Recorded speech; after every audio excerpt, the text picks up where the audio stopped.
Okay, guys, another day and another new AI model. Today, Grok released their newest version called Imagine Image 2.0. Try to say that fast 10 times. So I'm just going to be calling it Grok Imagine 2.0. And as they say here, we built Image 2.0 around a simple goal: make images you can use in real work. So that is basically saying, oh, this is model for corporate companies. And here you can see some of the showcases, and as you probably have guessed it looks awfully familiar to GPT Image 2 and, well, Dream 5.0 Pro, which is also very similar to GPT Image 2.0, but maybe has a bit more of its own flavor thrown into the mix.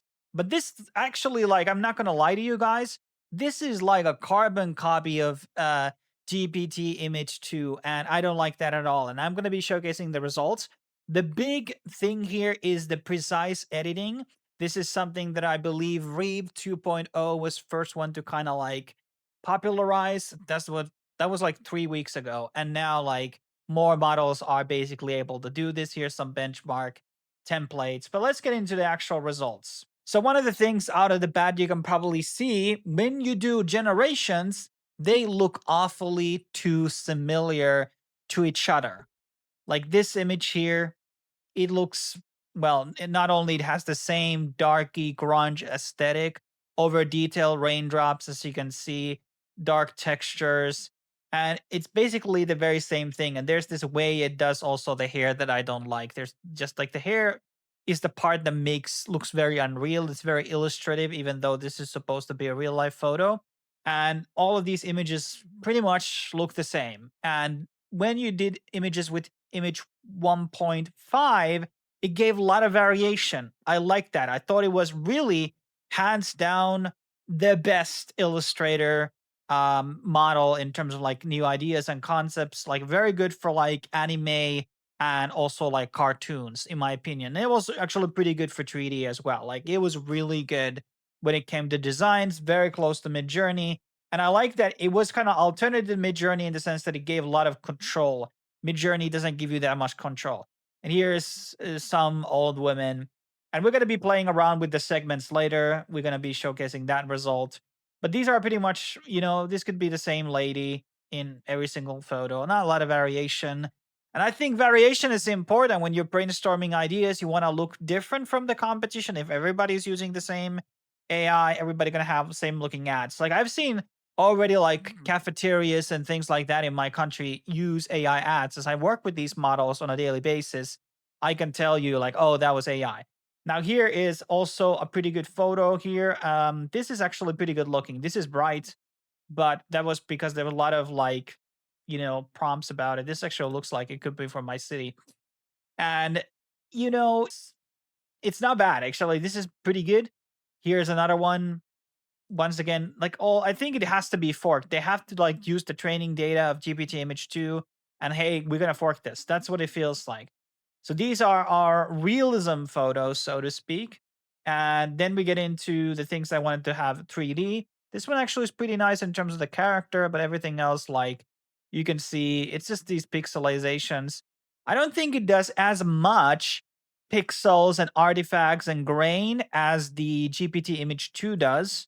So in that sense, it's better. But here you can see like just so much like, small dots inside the metal. It just doesn't look very good. And it has to be smoothed out. It has to be post-processed, like to be used on a video or something. But it's okay. And here we have some bit more anime looking things, but this is not anime, of course. This is not at all. And yeah, these couldn't be used in a video. And this is another one where we can see it's just exact same style. Like I couldn't tell probably this apart from like I don't know what would make this me think, oh, this is Grok versus GPT Image 2. And this one again, super amount of pixelization and small artifacts. I hate this style. I mean initially it looked cool, but then I was like, damn, I don't want everything to look like that. And this one looks a bit more better. This one looks a bit more like, oh, GPT-2 image wouldn't create this. Then we get into attempts a bit more anime style, and as you can see, they don't they don't look very anime at all. And Grok Imagine 1.5 was really good with the anime styles. It would understand Toriyama. It would all the artists, Mobius, all the comic book artists. It would understand those things and their styles. These are like concept art. Concept art is not the same as a character sheet or character altogether. These just don't look very anime to me. They just look illustrations from a Japanese game that's anime adjacent, but not quite. And here again, like, what is this What is this like sharp? This is like ultra sharpened images. I just don't like this style at all. And you get the gist. This is probably the most anime image we could get with the test prompts that I did. Now I'm whining a lot here, guys, because it's just my preference. But there's actually some good things in a second, which I'm gonna talk about.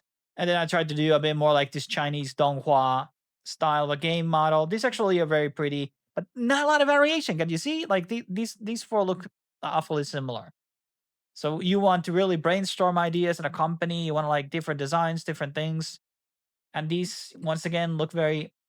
And then we try text. Very dark image. You barely can see shit here. Horrible. This is okay. This is okay, but very pixelated inside. So I don't like those fonts. Product looks okay, kind of boring, not gonna lie. I tried a poster with a lot of anime characters. Actually blended out pretty well. All the characters added, actually, and one extra character here.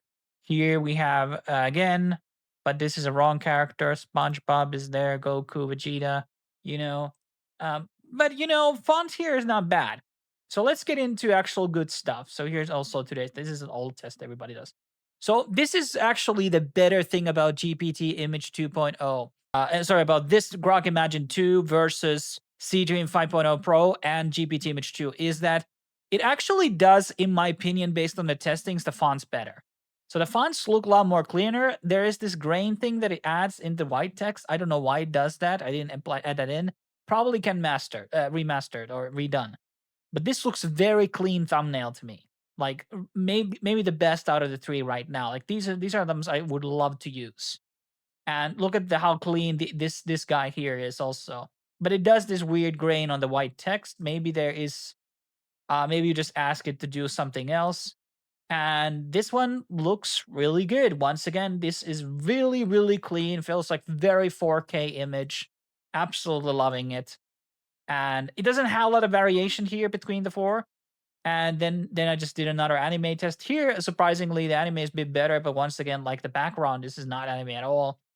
And the fonts are not bad, not bad at all. And here are a bit different style, but these thumbnails are really good. So there's at least something better. But honestly, the problem with the website is I can't go back to using 1.5. 1.5 was really good for me, and I don't want to use this anything other than doing thumbnails right now. And by the way, I'm still unsubscribed. Right now, there's just better to do C-Dream 5.0 Pro. C-Dream 5.0 Pro is not as good as doing thumbnails. I think it does not do the text as dynamically because it's a lot about like the style, the way the text is being tilted up, the overshadow, drop shadow behind it, and the subtitles. The Grok seems to really master this. Okay. But now let's talk about these edit things. So let's say white jacket. So you have the ability to now pick up a part in the image and also do alterations on it.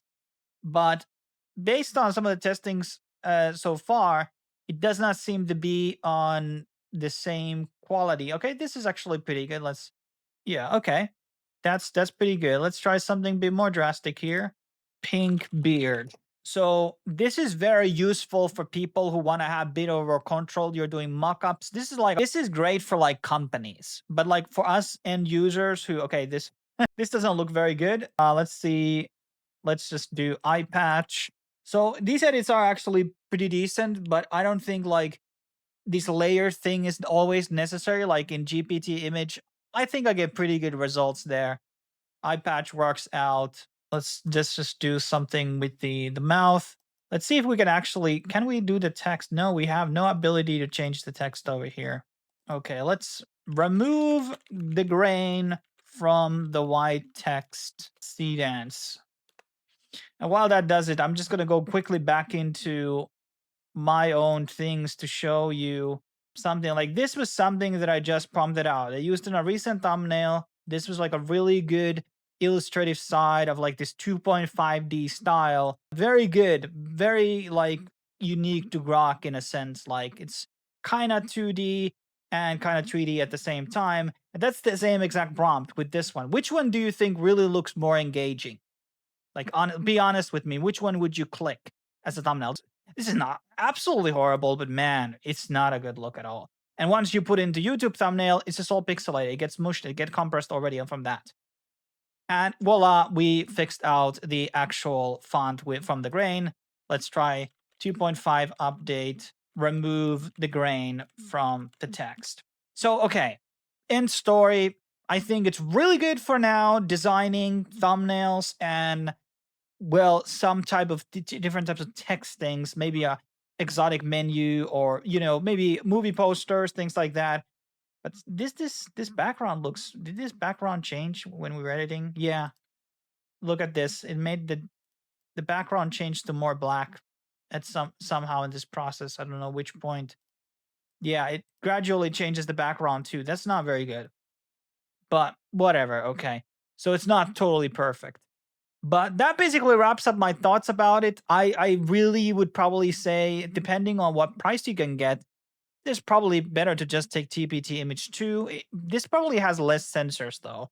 And Dream 5.0 Pro, I don't know if you can get a very affordable price for that in the same way where you just buy the chat and have unlimited images. But hey, it's my 2 cents. Let me know what you think about this. Do you think 1.5 is better, like I do? Or do you think 2.0 is better? And do you use these tools for company purposes or personal art projects? Let me know in the comment section below. Thanks for watching.